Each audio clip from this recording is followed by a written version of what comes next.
This is the Bryant News Broadcast with your host, Mike Cronin, Sarah Larrabee, Dan Janis with the weather, and Brian Walsh with sports. And now, your Bryant News Broadcast.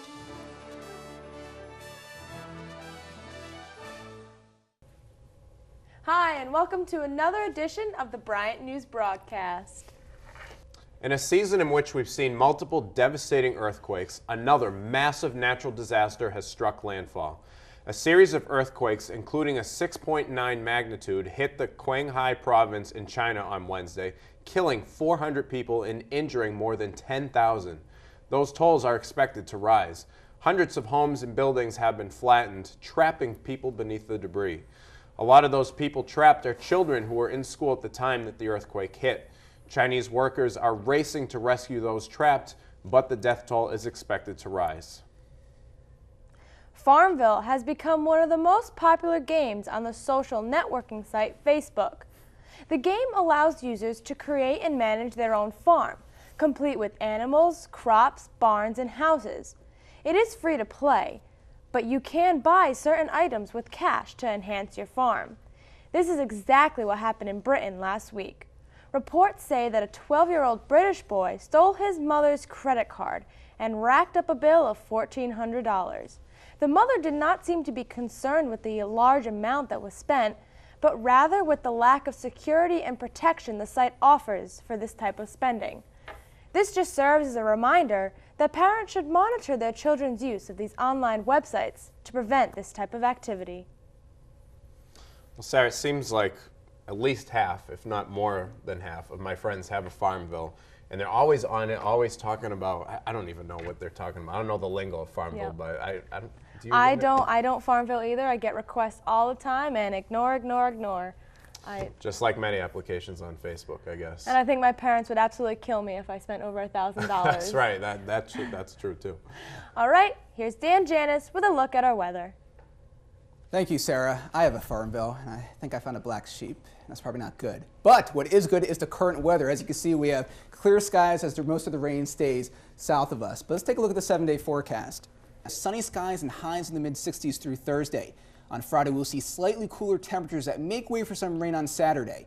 Now, moving into early next week, though, we'll see the sun return with slightly warmer temperatures. Do you ever wonder what it's like inside a tornado?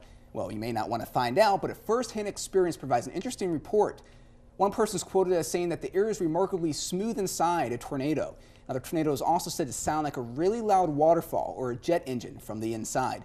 Now, though this may sound intriguing to witness firsthand, remember that tornadoes are extremely dangerous and we need to take them seriously. So, Mike, have you ever witnessed a tornado firsthand? You know what, Dan, I haven't. I mean, I feel like that's more of like a Midwest thing with tornadoes. It is. Sometimes we get one occasionally up in New England, but it is more Midwest thing. So living up here, you're fairly safe from that and also other things too, like tidal waves and other dangers, but tornadoes, definitely. Yeah, all right, we're going to turn it over to Brian now with sports. Thank you, Mike. Jerry Rice is one of the all-time great NFL receivers in history, but now he wants to be a golfer. Rice is competing on the Nationwide Tour Thursday and will serve host to the 156-player tournament with his foundation receiving the proceeds. Other greats such as Michael Jordan have tried this stunt, hoping to be the best, for the best to happen. In order for Rice to be able to compete, he will be able to need to avoid 3-putting on the greens and hit a high percentage of his shots onto the fairway. I think it's great that Rice is trying to break into the world of golf. Do I think he can win? Not a chance. Do I think he'll make the cut? No. What he will do is go out there, enjoy the game that he loves like the rest of us do, but when it is all said and done, let's just hope his game is better than Charles Barkley's. Fans want more for their money now. And well, Tampa fans are getting a reason to go to the game. Now, instead of just a game, why not stay for the after party at the new baseball nightclub? Really? A nightclub? Going out and getting more free agents to fill your seats would have been a great idea in the offseason, but a nightclub? Instead of calling it Tropicana Nightclub, it's called Pulp. A catchy one-word name we all know nightclubs need. The Rays now call it a baseball nightclub, not a stadium. This is ridiculous. Whatever happened to a baseball stadium being, I don't know, just a baseball stadium, the idea of turning it into a nightclub is a cry for help. If you cannot attract fans in this area, move your franchise to another city. Hello, the Carolinas would love a pro baseball team. Too bad a quality organization has to stoop so low. Back to you, Mike. All right, Brian, thank you. Well, I guess we'll have to wait and see if that actually works out for the club. Definitely.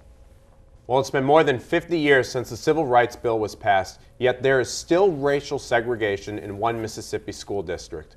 A United States district judge has now ordered that the Walthall County School District has 30 days to amend their policies.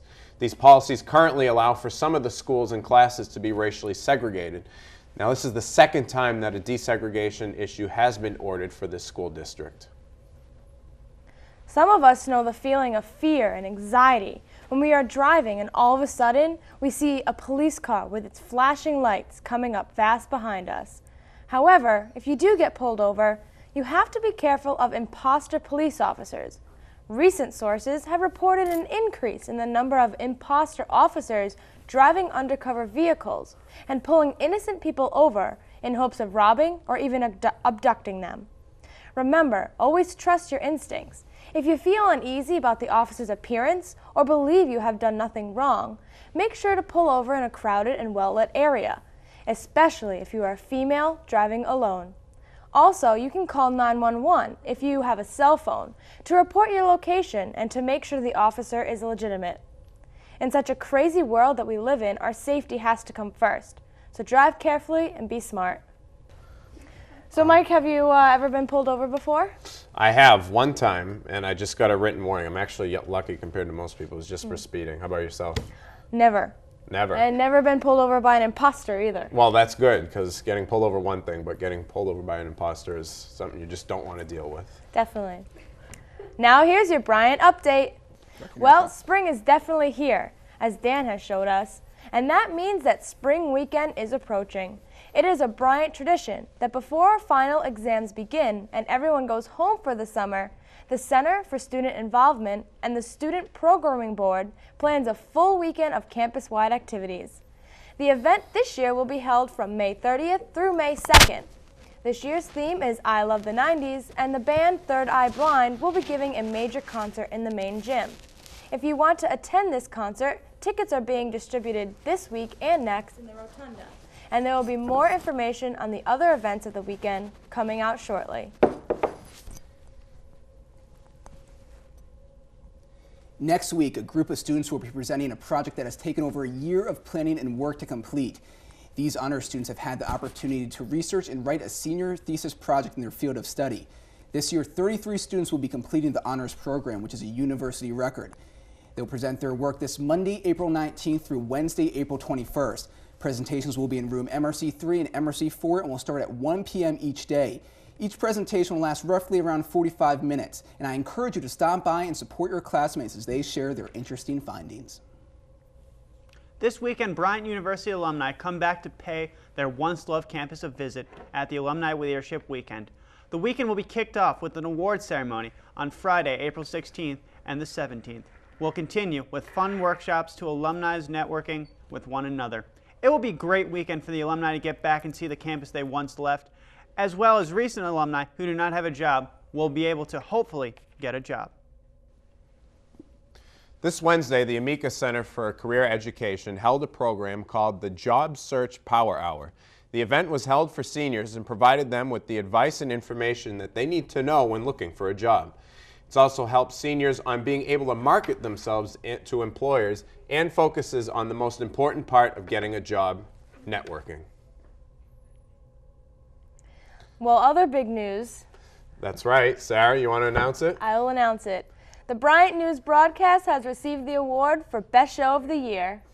This is a great award for us, especially since we're the new show here on campus, so it's just great that we're being recognized for the hard work that not only just us, but the people behind the scenes that you don't see normally on the show.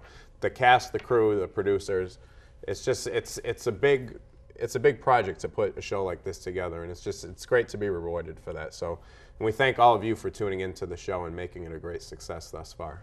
I'm very excited. So with that being said, that's the Bryant News broadcast. We'll see you here next week.